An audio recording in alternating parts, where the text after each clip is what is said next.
백운호수라는 말만 들어도 설레였습니다.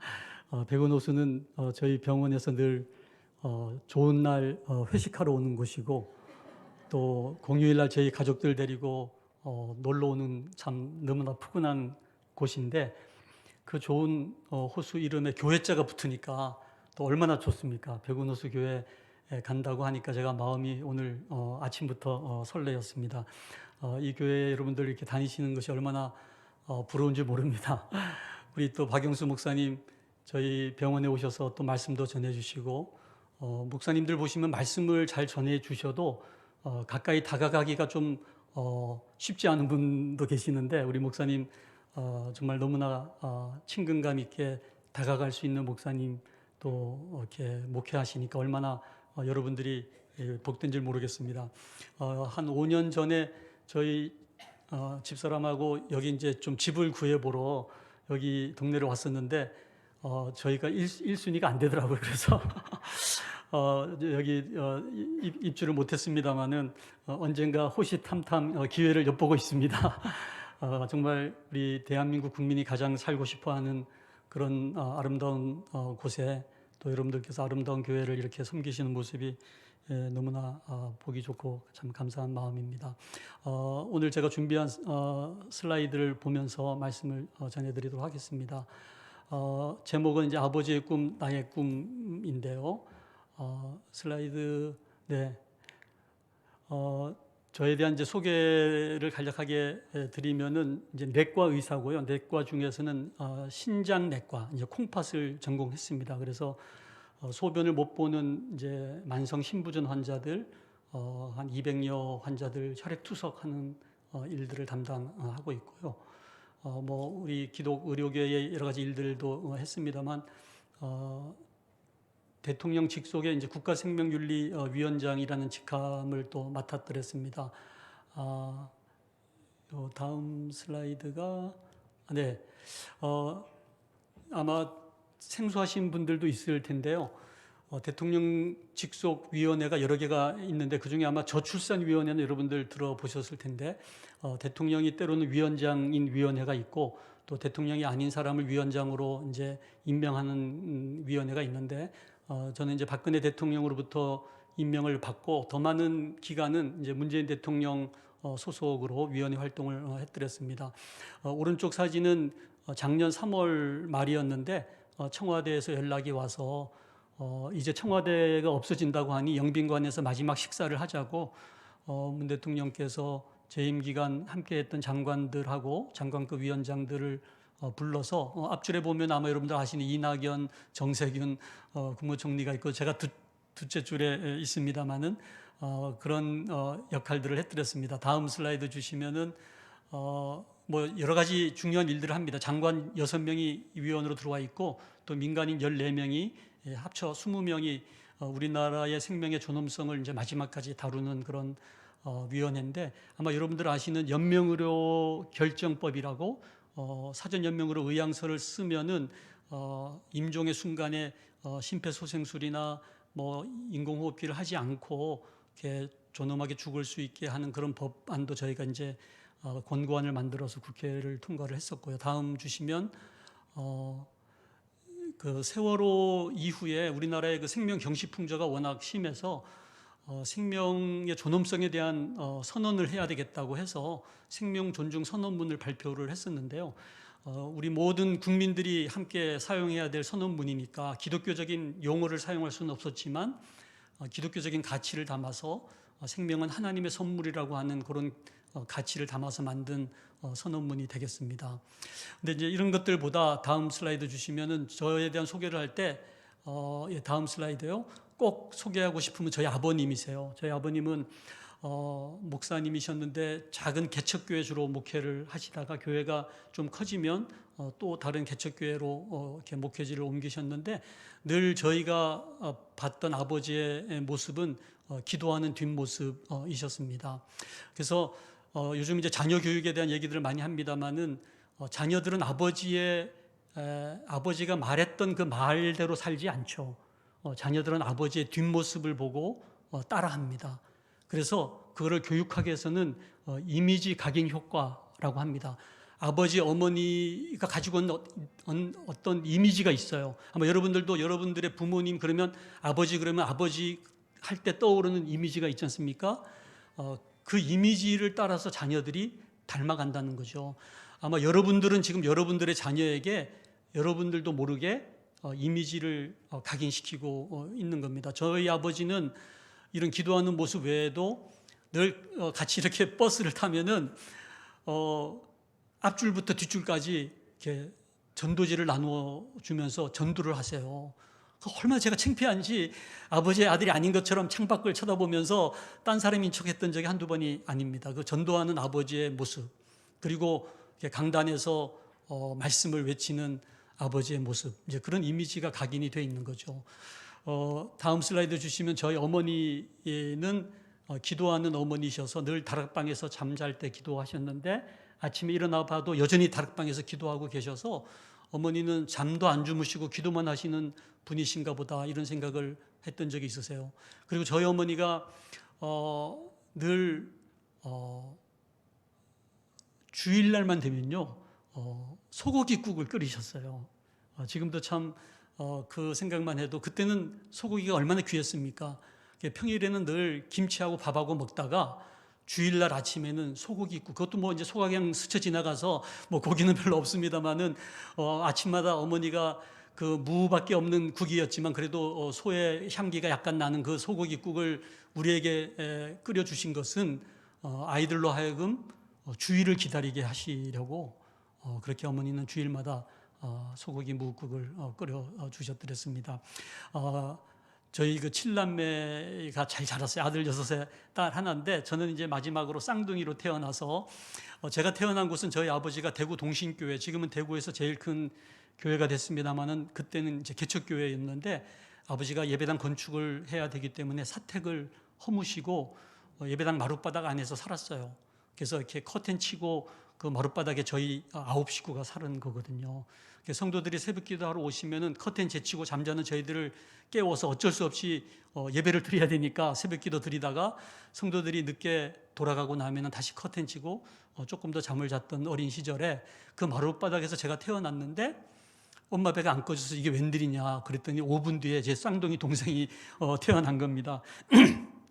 그래서 다음 슬라이드 주시면은 가장 행복했던 시절 인천 송도 해수욕장이었는데 지금은 송도 신도시가 들어오면서 저 해수욕장이 없어졌습니다만은 엄마 품에 안긴 저놈이 나일 것이다 이렇게 생각을 하고 있습니다. 다음 주시면 이 사진이 있어요. 그래서 분명히 기도하는 놈이 나일 거라고 생각을 했는데 제 쌍둥이 동생이 자기라고 주장하더니 어느 날 같이 기도하자면서 이렇게 손깍지를 끼라는 거예요. 어릴 때처럼. 그래서 나도 모르게 그냥 손가락질을 끼고 기도를 드리는데 눈 떠보라는 거예요. 딱 눈을 떴더니 저 째려보는 놈이 저더라고요.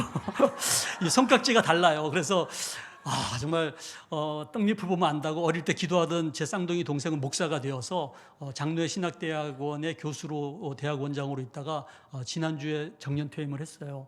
저는 째려보고 있다가 목사도 못 되고 이러고 살고 있습니다만은 저 사진을 볼 때마다 감사한 것은 우리는 때로는 실수하고 넘어지고 죄를 범하지만 하나님께서는 나를 위해서 양옆에 기도하는 사람을 붙여주셔서 나를 위해 기도하게 하시는 참 좋으신 하나님이시라는 생각을 합니다. 정확하게 50년 전 현충일 1973년 제가 잊지 못하는 것이 그때 빌리 그레암 전도대회가 있었어요. 그래서 우리 온 가족이 저희는 대방동에 살았기 때문에 걸어서 여의도까지 가서 닷새 동안 빌리 그레암 전도대회를 하고 그 마지막 토요일 날은 이제 대회를 다 끝내고 집에 있는 날이었는데 그 현충일 아침에 저희 어머님이 돌아가셔서 이제 내일 모레가 저희 어머님 하늘나라 보낸 지 50주기를 맞이를 했습니다. 제가 고등학교 1학년 때였으니까요.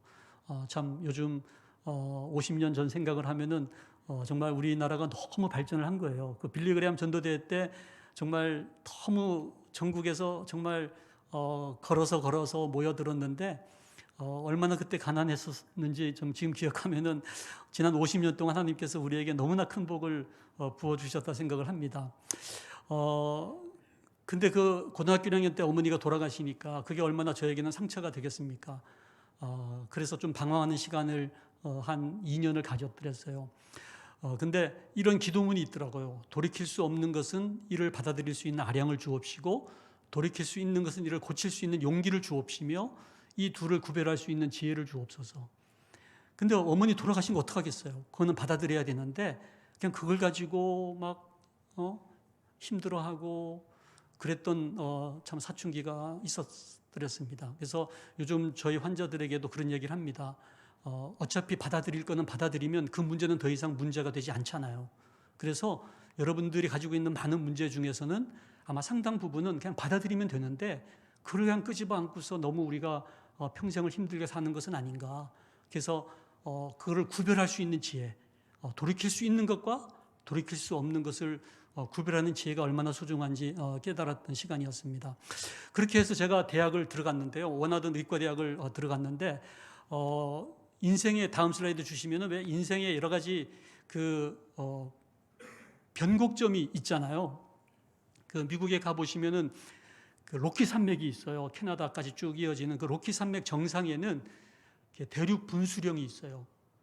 그 대륙 분수령이 뭐냐면은 거기에 비가 이렇게 떨어지면은 빗방울이 왼편에 튀겨서 흘러내리면 그게 태평양이 되고요. 오른편으로 흘러 떨어지면 그게 대서양이 되더라고요. 같은 곳에 분명히 떨어진 빗방울인데 확연하게 갈라지는 거예요. 같은 코로나를 만났는데 어떤 사람은 그 코로나로 인해서 좌절하고 낙담하고 극단적인 선택을 하는 사람이 있는가 하면은 어떤 사람은 오히려 그 코로나로 인해서 새롭게 일어나서 더욱 부흥하는 교회들이 있더라고요. 다음 슬라이드 주시면은 여러분들 그 빙점과 해빙점이 같은 영도시라는 거 아시죠? 영도시의 어떤 물은 얼음이 되고요. 같은 영도시의 어떤 얼음은 녹아서 물이 된다는 거예요. 분명히 우리에게 고난이 찾아왔는데 어떤 사람에게는 그 고난이 축복이 되는 거예요. 근데 어떤 사람은 그 고난 때문에 절망에 빠지는 거죠. 해석의 차이가 있는 거죠. 그래서 고난은 축복의 또 다른 변장이다 이런 말씀이 있잖아요. 다음 슬라이드 주시면은 시간에도 두 종류의 시간이 있어요. 다음 슬라이드 부탁합니다. 네. 슬라이드 한 장 넘겨주시면요. 시간에 두 종류의 시간이 있어요. 크로노스의 시간과 카이로스의 시간. 여러분들 이제 5월이 지나가고 6월이 되지 않습니까? 이제 좀 있으면 7월, 8월이 올 텐데 이게 이제 크로노스. 세월이 흐르는 거죠. 벌써 50년의 세월이 어머니가 돌아가시고 참 그래서 여러분들 병원에 가면은 병을 딱 두 종류로 나눠요. 급성기하고 만성 질환. 그 만성 질환을 크로닉 디지즈, 크로닉이란 말이 크로노스에서 나온 거예요. 보통 3개월, 6개월 이상 병을 앓으면 그게 만성병이 되는 거거든요. 근데 카이로스라는 것은 너무나 짧은 시간일 수 있지만 그 사람의 삶에 엄청난 변화를 주는 시간을 이 카이로스라고 합니다. 제 환자 중에 이제는 이제 거의 90이 다 되신 할머니가요. 저만 보면은 그 바쁜 진료 시간에 그 저고리를 막 이렇게 살피더니 늘 사진을 꺼내가지고 저에게 보여주시는데 그 사진에는 빛바랜 결혼식 사진이에요. 학도병이었던 남편하고 결혼할 때 찍은 사진인데 1950년 연말쯤 됐던 그 결혼 사진. 그리고 일주일의 신혼을 지내고 학도병으로 한국전쟁에 참여했다가 일사후퇴 때 중공군에게 전사를 당한 참 너무 안타까운 할머니이신데 그때 임신했던 그 아이를 키우면서 그 기나긴 60년의 삶을 그 빛바랜 사진 한 장을 보면서 견뎌오신 거예요. 그 빛바랜 사진은 찰나의 순간에 불과하지만 그 한 장의 사진은 이 할머니로 하여금 60년을 거뜬하게 버티게 해준 그런 원동력이 된 거죠. 여러분들의 삶에 그런 이 카이로스의 시간이 있잖아요. 그 시간이 저에게 찾아왔어요.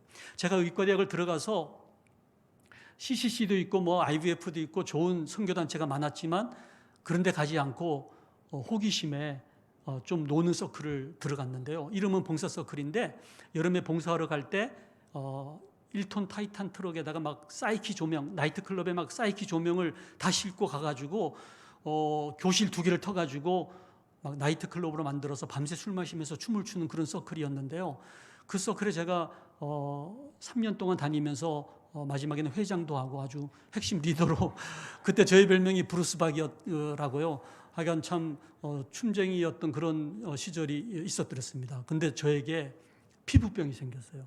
머리부터 발끝까지 이렇게 굵은 비늘 같은 게 덮이는데 제가 서 있는 자리 주위에는 허옇게 비늘이 떨어져 가지고요.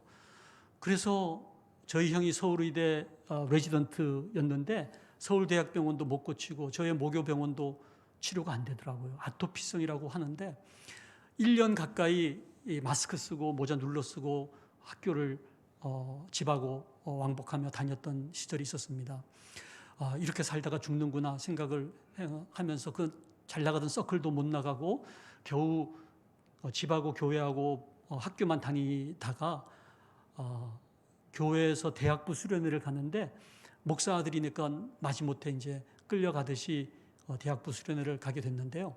그 아침 큐티 시간에 오늘 여러분들이 읽어주신 이 본문 말씀을 읽게 되었습니다.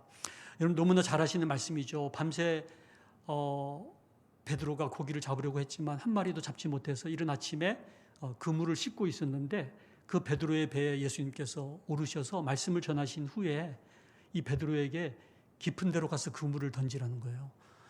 그 갈릴리 호수에서 잔뼈가 굵은 어부 베드로가 이 목수의 아들인 예수님의 말씀에 의지해서 깊은 데로 가서 그물을 던지게 됩니다. 제가 여기 조금 일찍 와서 이렇게 백운 호수를 바라보니까요. 너무 갈릴리 호수 같아요. 정말 여러분들 너무 아름다운 곳에 살고 있는데 그 갈릴리 호수에 이 베드로가 그 2배 가득한 고기를 잡게 되니까 혼자서는 감당할 수 없어서 동료들의 도움을 받아서 이제 항구로 돌아오게 된 거죠. 저는 문득 이런 생각이 들었어요. 야, 예수님이 잡아준 고기니까 얼마나 양질의 고기일 텐데 이걸 팔아가지고 뭘 했을까? 그러면서 베드로가 그 갈릴리에서 제일 떵떵거리는 베드로 횟집을 만들어서 부자로 살았더라. 아니면 뭐 수산업 협동조합을 만들어서 떵떵거리며 살았더라. 이렇게 될 줄 알았더니요. 웬걸 이 베드로가 예수의 발 아래 꿇으러 엎드려서 주여 나는 죄인이로소이다. 나를 떠나소서. 이렇게 고백했을 때 예수님께서 무서워 말라. 이제 후로는 내가 너로 사람을 낚는 어부가 되게 하겠다. 이렇게 말씀하실 때에 이 베드로는 모든 것을 버려두고 자기가 그토록 원했던 어부의 꿈이 이루어지는 순간이었는데 그 모든 어부의 꿈을 다 내려놓고 모든 것을 버려두고 예수를 쫓게 되는 장면이 나옵니다. 우리 그 슬라이드 보여주시면 저는 이 장면을 보면서 한 가지 궁금증이 생겼어요. 무슨 궁금증이냐 하면은 예수님이 왜 버릴 고기를 잡게 하셨을까? 그렇죠? 어차피 버릴 고기를 왜 예수님께서 베드로에게 잡게 하셨을까? 그러면서 제가 깨달은 것은 예수님께서 우리에게 주시는 축복에는 2종류의 축복이 있다는 거예요. 우리에게 누리라고 주시는 축복이 있지만 버리라고 주시는 축복이 있다는 거죠. 저희 어머니가 제가 어렸을 때 대구에서 이제 손님이 오시면 너무 가난한 목사의 집이니까 대접할 게 없는데 대구에서 제일 싼 과일이 그 능금 사과라고요. 그거 그냥 조금 상한 것들 이렇게 많이 사뒀다가 손님이 오시면 그걸 깎아서 이렇게 대접을 하는 거예요. 그러면 저희는 이제 손님 가고 나면 그거 이제 한두 조각 남아있으면 그거 먹겠다고 저희 7남매가 막 달려들지 않습니까? 문짝을 넘어뜨리면서 들어가 보면 대부분 다 허탕을 치는 거예요. 그래서 저는 요즘 어느 집을 가든지 그 집 아이들을 위해서 몇 조각을 남겨두고 옵니다만은 어느 날 어머님이 부서사과를 또 깎으셔서 야, 오늘은 귀한 손님이 오나 보다 그러면서 여느 때처럼 저희가 먹을 수 있는 것은 그 사과 껍질에 붙어있는 살찜을 핥아 먹는 건데 어머님이 워낙 얇게 깎으시니까 거의 빵꾸 뚫어질 정도로 깎으셔서 핥아 먹을 살점이 없습니다만은 근데 웬걸 어머님이 그 부사사과 전체를 저에게 주시는 거예요. 그날의 감격을 제가 잊을 수가 없어요. 어쩌면 여러분들을 위해 하나님께서 예배 놓으신 축복은 알맹이의 축복인데 우리는 그냥 그 껍질에 붙어있는 살찜을 핥아 먹으면서 인생을 허비하고 있는 것은 아닌가. 여러분들 정말 하나님께서 우리를 위해서 예배해 놓으신 축복을 말씀을 뒤져보니까요. 우리가 눈으로 보지도 못했고 귀로도 들어보지도 못했고 마음으로 상상하지도 못했던 축복을 하나님이 나를 위해서 예비해 놓으셨다는 거예요. 어쩌면 우리를 낳아주신 우리 부모님조차도 이 아이가 그렇게 되리라고 상상하지 못했고, 우리를 가르쳤던 초등학교, 중학교 담임 선생님조차도 상상하지 못했던 그런 축복을 하나님께서는 나를 위해서, 또 우리 자녀를 위해서 예비해 놓고 계신데, 우리는 그냥 껍질에 붙어있는 살찜으로 만족하며 살고 있는 것은 아닌가. 그래서 하나님이 우리에게 주신 축복을 한번 우리가 분별해 볼 필요가 있어요. 야, 이거 누리라고 주신 건가, 버리라고 주신 건가. 그래서 하나님께서 우리에게 원하시는 것은 축복의 통로의 삶을 살기를 원하신다는 거죠. 다음 슬라이드 주시면요. 예수님께서 하나님 영광을 버리시고 이 땅에 오셔서 십자가에 죽기까지 우리를 섬겨주셨는데, 이제 우리는 그 예수님을 주님으로 모시면서 또 다른 사람의 종이 되어서 또 다른 사람을 섬길 때 우리는 축복의 통로가 될 수 있다는 거죠. 오늘 본문에서는 두 종류의 베드로가 나오는데, 첫 번째 베드로는 예수 만나 성공한 베드로, 그렇죠? 2배 가득한 고기를 잡은 베드로, 성공한 베드로예요. 축복의 종착이죠. 만일 이 베드로가 그 축복을 다 누림으로써 써버렸다면 어떻게 됐을까요? 더 이상 아무 일도 일어나지 않는 거예요. 설령 예수님을 만났기 때문에 천당에 갔을지는 모르지만 더 이상 이 베드로 때문에 예수 믿는 사람이 생기지 않는 축복의 종착이 되고 마는 거죠. 그렇지만 이 베드로가 자기가 누릴 것으로 여기지 않고 그 2배 가득한 고기들을 다 버려두고 예수를 쫓게 되었을 때, 같은 누가가 쓴 사도행전에 가보니까요, 베드로가 한번 설교했을 때 막 3,000명이 주님께로 돌아오는 놀라운 사도 베드로, 이 축복의 통로에 베드로가 되어 있다는 거죠. 다음 슬라이드 주십시오. 네. 어부 베드로가 사람 낚는 사도 베드로가 되었습니다. 다음 주세요. 제가 저희 막내가 영국에서 대학을 졸업해서 졸업식에 가는 길에 너희들이 꼭 가봐야 될 곳이 있다. 그래서 웨일즈의 하노버 교회를 찾아갔어요. 거기에는 우리나라의 최초의 선교사 토마스 선교사를 파송했던 교회였는데요. 이 토마스 선교사님이 그곳에서 파송받았던 모든 자료가 전시되어 있더라고요. 다음 주세요. 1866년 여러분들 아시는 제너럴 셔먼호를 타고 평양 대동강에 왔다가 이 땅을 밟아보지도 못하고 성경책 몇 권 던져놓고 화형을 당해서 죽임을 당한 첫 번째 순교자였는데요. 그 던져놓은 성경책으로 집을 도배했던 우리의 선조가 눈만 뜨면은 성경 말씀이 보이니까 그 성경 말씀을 통해서 예수를 믿게 되고, 그 집이 교회가 되었는데, 여러분들 아시는 평양 대붕운동이 일어났던 산정현 교회의 첫 예배 처소였던 널다리 교회가 되었다는 얘기를 들은 적이 있어요. 다음 주세요. 다음 1890년 제물포에 25살의 참 연약한 여인이 땅을 밟게 되는데, 여자 의사였던 로제타 홀. 다음 슬라이드. 이분이 조선 땅에 오게 되었던 결정적인 계기는 졸업식에서 들었던 한마디. 네가 인류를 위해 봉사하기를 원한다면 아무도 가려하지 않는 곳으로 가서 아무도 하려하지 않는 일을 하라. 저는 이 말씀이 너무 제 가슴에 박혔어요. 다음 슬라이드. 그러니까 일본과 인도와 중국만 해도 그 당시 갈 의사가 있었는데 아무도 조선 땅에는 가려하지 않는 이곳에 와서 캐나다에서 온 제임스 홀 의사와 만나 우리나라 최초의 서양식 결혼식을 올리게 되고요.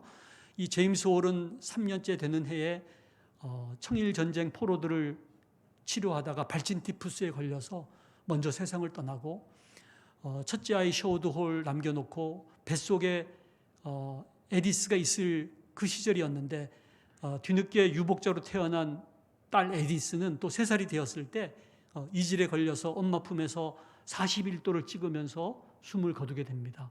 평양에서 이 아이를 업고서 남편 제임스 홀이 묻혀있는 양화진에 그 곁에 딸 이디스를 묻어놓고, 우리 같으면 그냥 미국으로 돌아갈 법도 한데 이 로제타 홀은 미국으로 가지 않고 아들 셔우드 홀을 데리고 이 조선 땅에 43년을 살면서 수많은 여성들을 진료하고 맹인들을 위한 맹인학교와 점자를 만들고, 그래서 여러분들 이번에 윤석열 대통령이 미국 국회에 가서 미국에 대한 감사의 말씀을 하면서 4명의 선교사를 얘기했지 않습니까?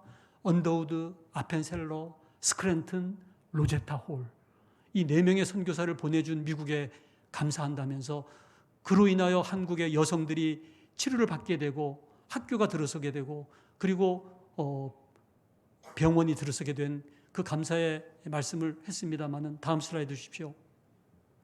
이분이 남편을 기념하는 기홀병원, 홀 기념병원을 만들었는데 이 병원이 나중에 평양 의과대학 부속병원이 됩니다. 다음 슬라이드 주시면 정동에다가 보구여관을 만들어서 우리나라 최초의 여성들을 위한 병원을 만들었는데, 사대문 바깥에 있는 천민들의 여성은 병원을 보지도 못하고 죽을 수밖에 없는 그 상황에 그 천민들을 위해서 사대문 바깥에 병원을 세우려고 하니까 조선의 관리들이 절대 안 된다고 허락을 안 해주니까 동대문 담벼락에다가 병원을 세우는 것이 볼드윈 진료소, 이 병원이 나중에 이대 동대문 병원이 되고 오늘 이화의료원의 전신이 됩니다.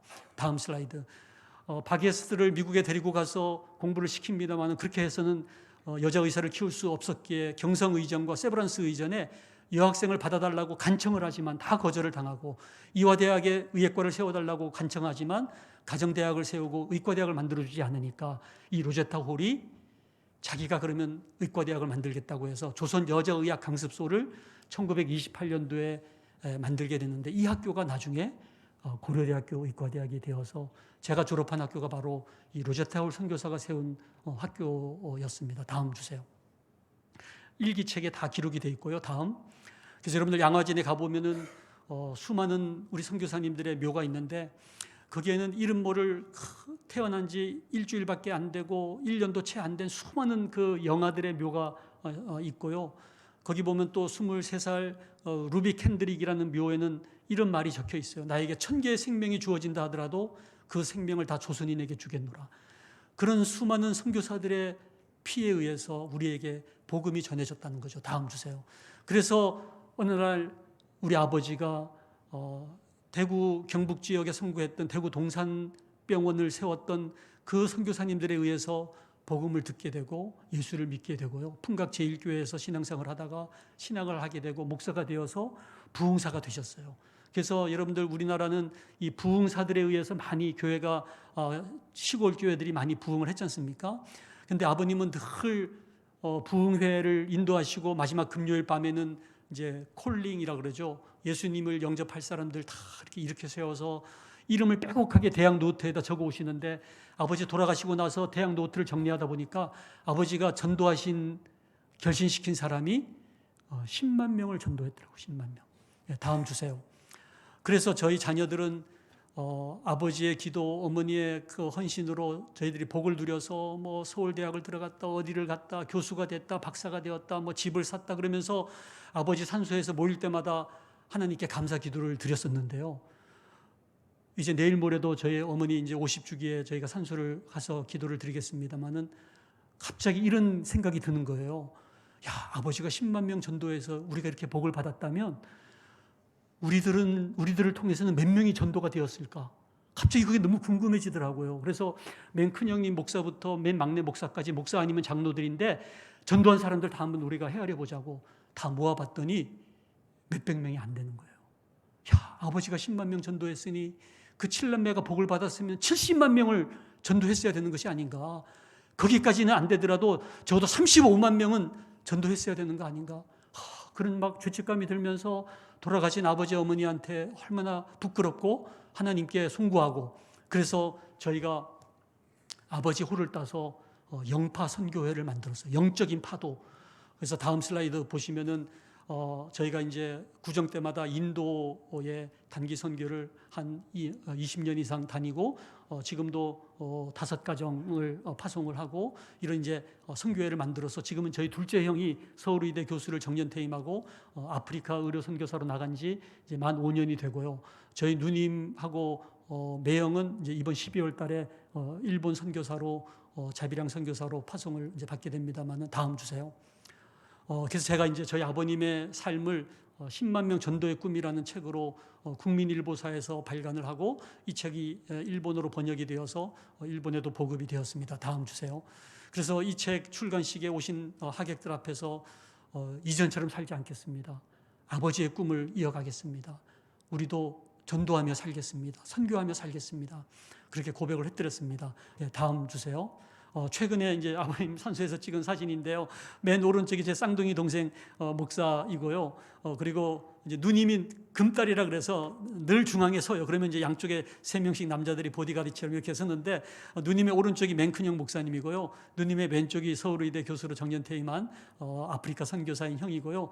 맨 왼쪽이 바로 위의 형 목사가 되신 형이고, 그래서 목사 셋에 육체를 고치는 의사 둘에 돈 버는 사람 하나, 이렇게 해서 저는 조금 돈 버는 사람이 많았으면 더 좋았을 뻔했는데 하나님께서 참 저희 가정에 복을 주시고 참 아버지와 어머니의 기도에 응답하셔서 목사 셋에 의사 둘에 비즈니스 하는 형님, 이렇게 해서 아들 6에 딸 하나, 참 아름다운 가정을 허락해 주셨습니다. 다음 주세요.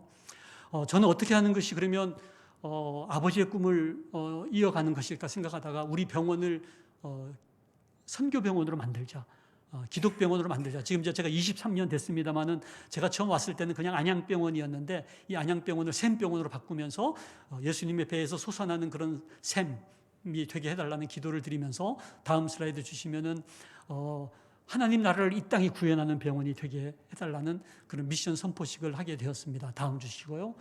그래서 제가 어느 대학에서 병원 경영 석사 과정의 마지막 수업에 실제 병원 경영하시는 3명의 원장을 초청했는데, 첫 번째 원장은 파워가 이끄는 병원, 실력이 이끄는 병원 서울 아산병원장, 두 번째는 서비스가 이끄는 병원 삼성 서울병원장, 세 번째가 비전이 이끄는 병원, 어느 병원이겠어요?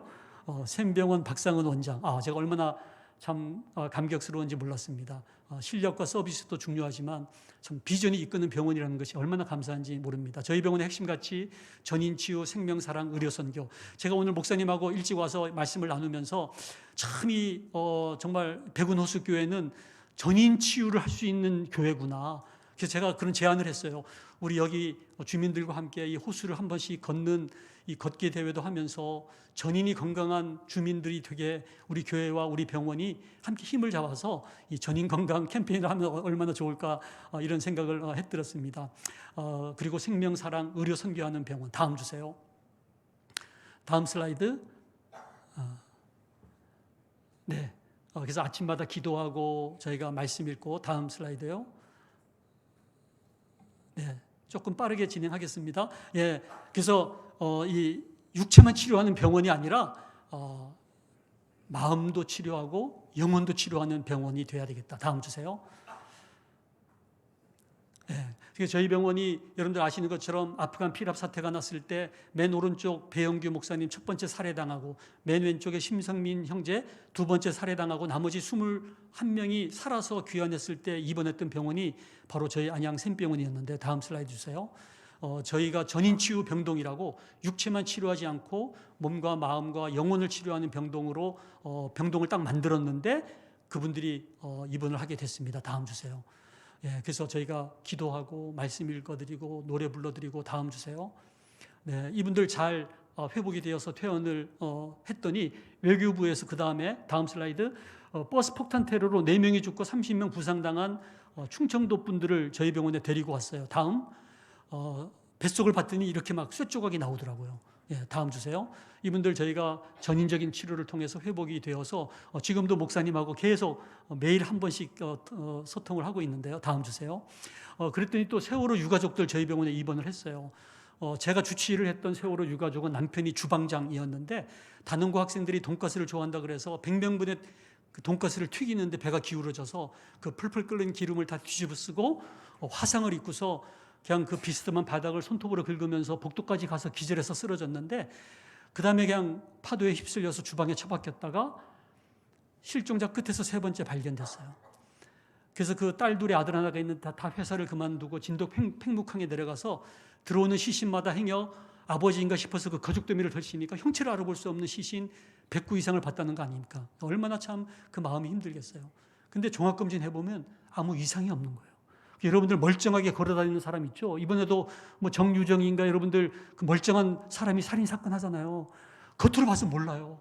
얼마나 이 마음이 황폐해 있는지 여러분들 영적인 눈을 열어서 우리의 주민들, 우리의 이웃들을 바라보면요. 정말 주님의 사랑이 필요한 사람이 얼마나 많은지 몰라요. 다음 주세요. 저희 병원의 호스피스 병동에 그 버킷리스트가 있는데 죽기 전에 이루고 싶은 소원을 적는 노트에 50세 췌장암 말기 여자 환자가 웨딩드레스라고 적어놓은 거예요. 저희가 막 불이 나게 호스피스 병동을 웨딩홀로 바꿔가지고 레드카펫 깔고 풍선 달고 해서 결혼식을 올려드렸거든요. 저 오른쪽 저 신부님이 3주 후에 돌아가셨어요. 돌아가시기 전에 저렇게 고울 수가 없죠. 저번에 두 번째 버킷리스트가 남편이 불러주는 노래를 들으면서 죽고 싶다는데 언제 돌아가실지 모르니까 우리가 상태가 나쁠 때 찬송을 부르기 시작했는데 300곡을 부를 때 돌아가셔서 참 꿈을 이루어드리는 병동이다 이렇게 부르고 있습니다. 다음 주세요.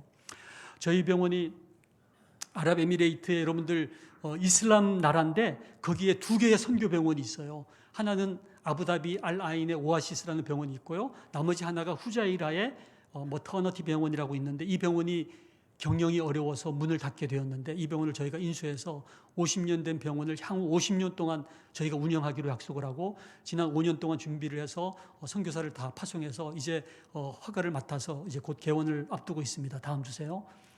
예, 다음. 네. 저희 병원에서 16명이 저희 병원 직원으로 있다가 의사나 간호사로 있다가 지금은 열방에 나가서 선교사로 일하고 있는 사람이 16명. 너무나 감사한 것 같아요. 다음 주세요. 예, 아프리카 24개국의 아프리카 미래재단이라고 저희가 또 NGO를 만들어서 섬기고 있는데요. 다음 주세요. 여러분들 아프리카 그러면 혹시 가보신 분들은 뭐 세렝게티나 뭐 여러 그 사파리 가보시면 정말 제 앞에 이렇게 제 차 앞에 사자가 오고 있었어요.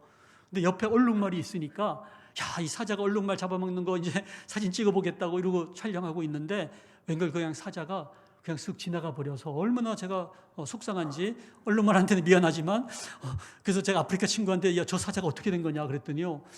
사자는 배가 부르면 더 이상 얼룩말을 잡아먹지 않는다는 거예요. 근데 유독 인간만이 배가 부르도 또 잡아가지고 냉장고에 쳐놓고 또 잡아가지고 막 아파트 투기하고 은행에 집어넣고 해가지고 하나님이 만드신 피조물 중에서 이렇게 양극화가 심한 것이 인간밖에 없다는 거 아닙니까? 다음 주세요. 근데 집을 가보면은 엄마 아빠는 에이즈로 다 세상을 떠나고 아이들이 10명이나 있는데 검사를 해보니까요 다 에이즈 양성인 거예요. 왜냐하면 엄마 젖을 빨다가 에이즈에 걸리고 태어날 때부터 엄마 피에 묻어서 에이즈에 걸리고 아무런 죄를 지은 게 없는데 이 에이즈에 걸려서 참 일찍 세상을 떠난다는 게 얼마나 가슴 아픈지 몰라요. 다음 주세요. 그래서 저희가 보건의료와 교육을 가지고 아프리카를 섬겨야 되겠다. 다음 주세요. 그래서 이번에 특히 코로나 때문에 아프리카가 특별히 힘들었거든요. 미국이나 이스라엘은 한 사람이 코로나 백신을 4번이나 맞는데 아프리카는 한 번 맞은 사람이 7%도 채 안 돼요. 다음 주세요. 예, 먹을 게 없어서 더 힘들었고요. 다음. 그래서 저희가 또 앰뷸런스도 보내드리는 일을 했고요. 다음. 짐바브웨에 저희 의사 2사람을 파견을 했는데 코로나 전담병원이 생겨서 가봤더니 산소가 없다는 거예요. 산소가. 그래서 저희가 산소 발생기를 보내드리고요. 다음 주세요. 네, 짐바브웨는 다음. 여러분들 아시는 것처럼 빅토리아 폭포 너무나 아름다운 폭포가 있는데요. 다음. 제가 이 짐바브웨 간다니까 제 환자 중에 한비아 씨라고 바람의 딸 그분이 자기 평생 모은 돈이라고 저에게 1,000억 달러를 가지고 1,000억 달러 이 1,000억 달러 가지고 제가 짐바브웨 종합병원을 세울까 간호대학을 세울까 그러고서 그 땅을 갔더니요. 다음 슬라이드 1,000억 달러로 살 수 있는 게 계란 3개 밖에 못 사는 거예요. 인플레이션이 얼마나 심한지. 그래서 점심 먹으려면 이 정도 돈을 들고 가야 되는 거죠. 다음 주세요. 그래서 이곳에 소아심장 수술할 수 있는 센터도 만들고 다음 주세요. 이거는 잠비아인데 잠비아에 병원하고 또 대학을 설립을 하고 다음 주세요. 마다가스카르는 오른쪽에 큰 섬이잖아요. 여기 저희 후배 의사가 아주 열심히 일을 하고 있는데 다음 주세요. 이곳에 바오바 프로젝트라 그래서 또 병리 의사들을 훈련시키고 다음 슬라이드. 또 에스와티니가 남아공 안에 있는 작은 나라인데 일부 다처제예요. 지금도. 근데 이 나라에 의과대학이 없어요. 저희 형님이 지금 5년째 의과대학 설립 추진위원장으로 이곳에 가 있습니다. 다음 주세요. 예, 예. 형님이 너무 더우니까 런닝 바람으로 이제 CT 기계가 하나밖에 없는데 그 판독을 할 수 있는 의사가 저희 형님밖에 없어요. 그래서 24시간 CT 판독을 해야 되는 그런 일들을 하고 있습니다. 다음 주세요. 저희가 탄자니아의 제일 큰 병원을 우리나라 삼성 서울병원 설계 도면을 그대로 가지고 가서 저렇게 큰 병원을 지었는데 탄자니아가 운영을 못하니까 지난 5년 동안 저희 재단이 역량 강화 사업을 했고요. 다음 슬라이드 주세요. 다음, 다음 주세요. 이제 말씀을 이제 마무리를 지어야 되는데 여러분들 인생이 뭡니까? 저희 병원의 직원하고 제가 상담을 하는데 자기는 사는 의미가 없다는 거예요. 왜 그러냐 그랬더니 자기 엄마 아빠가 쾌락을 추구하다가 원치 않는 임신으로 자기는 태어났다는 거예요. 이 땅에 던져진 쾌락의 산물이라는 거예요, 자기가. 여러분들이 여러분들 부모님의 쾌락의 산물입니까? 어쩌다가 그냥 우연하게 원치 않는 임신으로 태어난 존재입니까? 그게 아니지 않습니까? 그냥 출생과 죽음 사이에 그냥 선택하다가 그냥 죽음으로써 끝나버리는 인생이 아니라 다음 슬라이드 보시면 우리의 출생 전에 창세 전부터 하나님께서 놀라운 계획을 가지고 계셨다가 우리가 예수님을 영접하는 순간 죽음조차도 어찌할 수 없는 영원한 삶을 살게 되는 놀라운 정말 존재라는 거죠. 다음 슬라이드 주세요. 다음 슬라이드. 그래서 인간은 하나님의 형상으로 지음받았다는 이 이미지 오브 갓, 하나님의 형상의 그 이미지가 원어가 이마고 데이지 않습니까? 이 이마고라는 말이 아이콘이라는 뜻이에요. 아이콘. 그래서 여러분들 그 핸드폰에 아이콘을 치면은 전체 화면이 열리잖아요. 그래서 제가 박상은을 치면은 뭐가 나올까? 원래 박상은을 치면은 하나님이 나타나야 되는데 한번 제가 네이버에서 한번 쳐봤어요. 다음 슬라이드. 한번 박상은을 딱 쳐봤더니 네이버가 안 나오네요. 다음 슬라이드. 딱 쳤더니요. 막 박상은이가 뭐 교도소에 가고 무슨 살인 혐의로 구속이 되고 막 이렇게 오염이 돼 있더라고요. 원래 박상은 여러분들 이름을 치면요. 본체이신 하나님이 드러나야 돼요. 여러분들은 하나님의 아이콘이니까. 근데 우리가 죄로 인해서 오염이 되어서 다시 나를 하나님의 형상으로 회복하기 위해서 예수님께서 나 대신 죄를 짊어지시고 십자가에 죽기까지 그 보혈의 피를 흘려주셔서 이제 우리는 정결한 삶을 살게 되었지 않습니까? 다음 주세요. 그래서 여러분들은 다 이 땅에 보냄을 받은 사람들이라는 거예요. 그래서 보냄을 받았다라는 뜻이 선교사거든요. 어쩌면 여러분들은 다 선교사들인 거예요. 이 땅에 하나님이 보내셨기 때문에 우리 모두가 다 선교사지만 해외에 고생하시는 선교사님들하고 구별하기 위해서 선교인이라고 하자. 그래서 여러분들은 전도인, 선교인의 삶을 사셔야 된다는 거예요. 그 선교인의 삶을 살기 위해서는 세 가지 태도가 필요한데 첫 번째가 바로 이 보냄받은 의식이에요. 아마 여러분들 좋아하는 찬양 중에 이 찬양이 있죠. 나를 지으신 이가 하나님, 나를 부르신 이가 하나님, 나를 보내신 이도 하나님, 나의 나 된 것은 다 하나님 은혜라. 나를 지으시고 부르시고 보내신 분이 누구시라고요? 우리 아버지 어머니가 아니라 하나님 아버지께서 창세전부터 나를 계획하시고 준비해 두셨다가 때가 되면 이 땅의 부모님을 통해서 이곳에 보내어진 하나님의 자녀, 너무나 귀한 하나님의 형상으로 지음받은 존재라는 거예요. 그래서 우리는 하나님 앞에서 살면 된다는 거죠. 다른 사람하고 비교할 필요가 없다는 거예요. 제가 부산의 고신의대 교수를 할 때 대전에서 기독의사 모임에 제가 총무를 맡고 있었는데 엑셀 승용차를 타고 경부 고속도로를 타고 올라오는데 대구에서 대우르망차가 딱 저를 따라잡더라고요. 현대 자존심이 있지 제가 안간힘을 엑셀레이터를 밟아도 그 비싼 대우르망차를 따라잡지 못하겠더라고요. 근데 기회만 엿보고 있다가 그 유성온천을 지나면서 내리막길이 있어요. 야, 이때다 싶어가지고 막 엑셀레이터를 밟았더니 드디어 그 대우르망차를 따라잡은 거예요. 제가 막 환호를 지르면서 이겼다 그러고서 막 옆을 쳐다봤더니 대전 톨게이트를 지나가 버린 거예요. 저의 목적지는 대전이었는데 엉뚱한 그 서울 가는 러멍차하고 경쟁하다가 제가 이겼는데 어디 가고 있어요?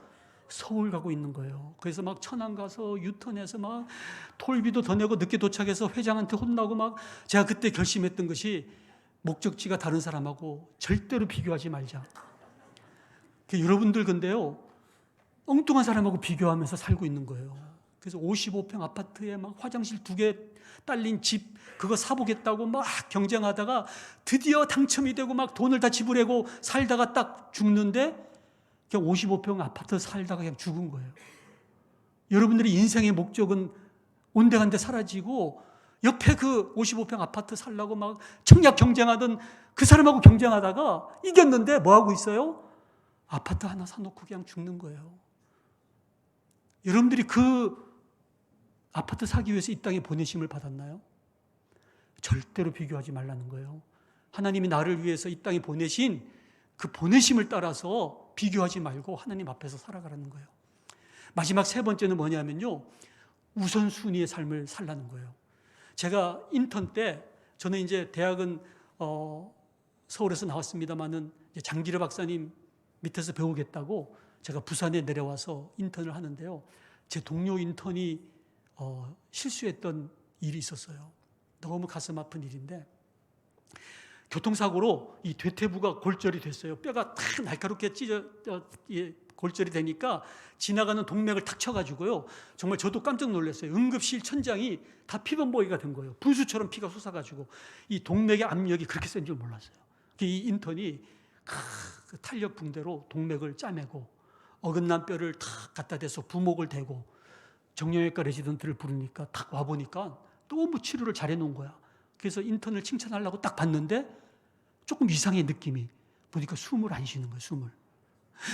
입을 열어봤더니 목구멍에 떡이 이 기도를 막고 있는 거예요. 그래서 여러분들 응급실의 ABC가 뭔지 아세요? 에어웨이, 기도를 확립하라. B, 숨을 쉬게 하라. C, 서큘레이션, 피를 돌게 하라. 이 인턴은 뭐부터 한 거죠? 급한 거부터, 급한 거. 서큘레이션, C부터 한 거예요. 그러니까는 치료는 잘했는데 환자는 죽었다, 이렇게 되는 거죠. 우리가 너무너무 바쁘게 열심히 인생을 살았는데 막상 하나님 앞에 가려고 하니까 하나님께 가져갈 게 없는 거예요. 얼마나 바쁘게 살았는데 도대체 무엇이 그렇게 바빴는지, 우리가 중요한 것 내려놓고 급한 것부터 하다가 인생이 지나가는 거예요. 저도 언제 50년이 지난지 몰라요. 고등학교 1학년 때부터. 제가 65세, 만 65세 이제 됐는데요. 야, 인생이 이렇게 빨리 지나가나. 여러분들 중요한 거 놓치지 마세요. 아무리 바쁘고 급해도 중요한 거 놓치면 안 돼요. 그러면 인생의 가장 중요한 게 뭘까? 성경을 찾아봤더니요, 이 세상은 다 불타 없어지고 멸망하겠지만 이 세상이 멸망해도 없어지지 않는 것이 있다는 거예요. 그 없어지지 않는 그 영원한 것이 중요하다는 거예요. 영원히 남는 거. 그래서 성경을 찾아봤어요. 영원한 것이 무엇일까? 3가지. 하나님이 영원하시고, 하나님의 말씀이 1.1획도 변치 않으시고, 그리고 마지막 3번째, 한 사람. 이 한 사람은 천당에 가든 지옥에 가든 영원한 존재라는 거예요. 그렇구나. 우리의 없어질 우리의 건강과 우리의 재물과 우리의 열정과 우리의 지식이 있다면 그 없어져 버릴 우리의 것들로 없어지지 아니할 한 영혼을 위해서 쏟아붓는 삶은 정말 지혜로운 삶이라는 거죠. 여러분들 이때까지 없어질 것을 위해서 그 급한 것부터 하면서 달려오셨다면 이제 중요한 것, 영원한 것, 한 영혼을 위해서 쏟아붓는 삶을 이제부터라도 살기를 정말 주님의 이름으로 권면합니다. 네, 다음 이제 마지막 슬라이드인데요. 우리 하나님 아버지께서 꿈이 있으셨어요. 여러분들 하나님 아버지의 꿈이 뭐라고 생각하세요? 하나님 아버지께서는요, 온 열방과 민족이 하나님 앞에 나와 오로지 하나님만을 경배하며 예배하는 그날을 꿈꾸시는 거예요. 그 꿈을 아들 예수님에게 전수하셨고, 예수님께서는 십자가에 죽기까지 다 이루었다 말씀하시며 그 꿈을 이루시면서 오늘 갈릴리 어부 베드로에게 내가 너로 사람을 낚는 어부가 되게 하겠다, 이 꿈을 전수해 주실 때 이 베드로는 모든 것을 버려두고 예수를 쫓으며, 이 베드로가 죽을 때는 십자가에 못 박아 달리려고 하니까 이 베드로가 뭐라고 그런 줄 아세요? 우리 주님이 십자가에 바로 못 박혔는데 어떻게 내가 바로 못 박힐 수가 있는가? 나를 거꾸로 못 박아라.